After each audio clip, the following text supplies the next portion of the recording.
विश्व पटल पर हिंदी के बढ़ते चरण। किसी भी राष्ट्र की अस्मिता उसकी भाषा से होती है। भाषा संस्कृति को प्रभावित करती है और संस्कृति व दर्शन से प्रभावित भी होती है। हिंदी इसका अपवाद नहीं है। भारतीय राष्ट्रीयता की पहचान भी हिंदी भाषा से है।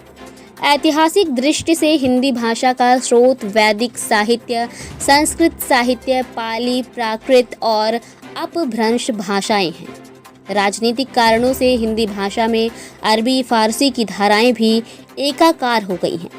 भारत में अंग्रेजी राज के कारण यूरोपीय भाषाओं की शब्दावली हिंदी में आत्मसात हो गई है।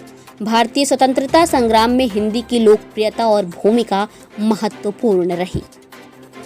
संसार भर में लगभग 6000 भाषाएं, जनपदीय बोलियां, लोक भाषाएं और प्रांतीय भाषाएं बोली जाती हैं।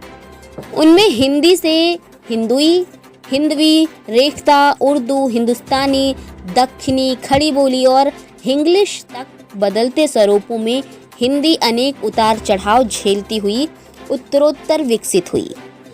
हिंदी जनभाषा, संपर्क भाषा, राजभाषा और राष्ट्रभाषा के सोपानों को पार करके अंतर्राष्ट्रीय भाषा बनने की ओर अग्रसर है। विश्व पटल पर हिंदी को नई दृष्टि मिल रही है। वर्तमान दौर में भाषाओं और संस्कृतियों के सम्मुख उनके अस्तित्व का संकट उत्पन्न हो रहा है, जिसके फलस्वरूप विश्व की अनेक बोलियां विलुप्त हो रही हैं। अब भाषाओं को रोजी रोटी से जोड़कर देखा एवं परखा जाने लगा है। इस चुनौती पर हिंदी को भी खरा उतरना है। वैज्ञानिक आविष्कारों, तकनीकी का विकास, वैश्वीकरण, उदारीकरण, बहुराष्ट्रीय कंपनियां, विश्व बाजारवाद, मीडिया, अनुवाद, विज्ञापन, कंप्यूटर नेटवर्क, जनसंचार, वाणिज्य, व्यापार, फिल्म उद्योग और सूचना प्रौद्योगिकी के कारण मानवता की एकता, विश्व शांति और वैश्विक सांस्कृतिक एकता में हिंदी की भूमिका बड़ी सहायक सिद्ध हो रही है। 21वीं सदी में हिंदी भाषा विश्व की सर्वाधिक प्रचलित भाषाओं की प्रतियोगिता में प्रवेश कर गई है तथा प्रयोजन मूलक और रोजगारोन्मुख जॉब ओरिएंटेड होने से हिंदी में रोजगार की अपार संभावनाएं दृष्टिगोचर होती हैं। अनेक देशों में प्रिंट मीडिया और इलेक्ट्रॉनिक मीडिया में हिंदी की लोकप्रियता निरंतर जारी है।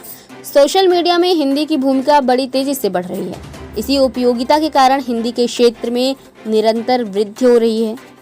भारतीय धर्म, संस्कृति, संगीत, साहित्य और साधना की अवधारणा वसुधैव कुटुंबकम अर्थात विश्व एक परिवार है। हिंदी की भूमिका इसी पथ पर गतिमान है। भारत में ही नहीं, विश्व के अनेक देशों में हिंदी की पताका फहरा रही है। युवा पीढ़ी के वैश्विक चुनौतियों का सामना करने के लिए हिंदी की भूमिका लोकप्रिय भाषा के रूप में सिद्ध हो रही है। ये निर्विवाद कहा जा सकता है कि संसार में हिंदी बोलने वालों की संख्या सर्वाधिक है। हिंदी के विकास और विस्तार के लिए केवल भारतीय ही नहीं बल्कि प्रवासी भारतीय साहित्यकार और अन्य देशों के हिंदी प्रेमी विद्वान भी बड़े जागरूक और कार्यरत हैं। जी हाँ, संसार के लगभग 175 देशों में हिंदी का पठन पाठन, लेखन और शोध कार्य बड़ी तेजी से हो रहा है, जो कि विश्व पटल पर हिंदी भाषा के बढ़ते चरणों का परिचायक है। साधु संतों, तीर्थयात्रियों, पर्यटकों और व्यापारियों ने हिंदी भाषा के विस्तार में महत्वपूर्ण योगदान किया है। आधुनिक काल में विश्व के अनेक देशों में विश्व हिंदी दिवस, विश्व हिंदी सम्मेलन और विश्व पुस्तक मेले हिंदी के प्रसार के शुभ लक्षण हैं। भारत की राष्ट्रीय शिक्षा नीति 2020 में प्रारंभिक स्तर पर शिक्षा का माध्यम मातृभाषा होना भी इसके विस्तार का सूचक है।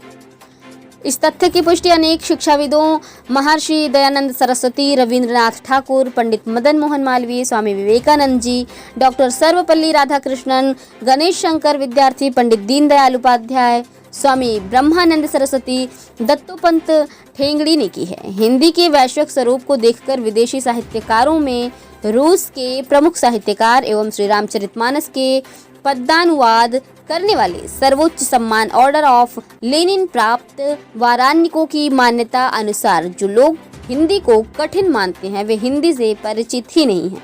यूरोपीय विद्वान रेवरेंड फादर डॉक्टर कामिल बुल के हिंदी प्रेम के कारण बेल्जियम की नागरिकता त्याग कर भारत के नागरिक बने तथा जीवन पर्यंत भारत में रहे।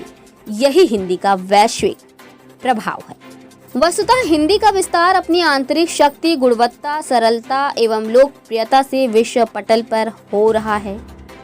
हिंदी भाषा समस्त भारतीय भाषाओं के साथ जुड़कर भारत की राष्ट्रीय सामाजिक संस्कृति की अभिव्यक्ति का प्रबल माध्यम बनकर संयुक्त राष्ट्र संघ यूएनओ की भाषाओं में अपना स्थान ग्रहण करेगी तो विश्व पटल पर अपने उचित और गौरवपूर्ण पद पर आसीन होगी। विश्व पटल पर हिंदी भाषा का भविष्य बड़ा ही उज्जवल है।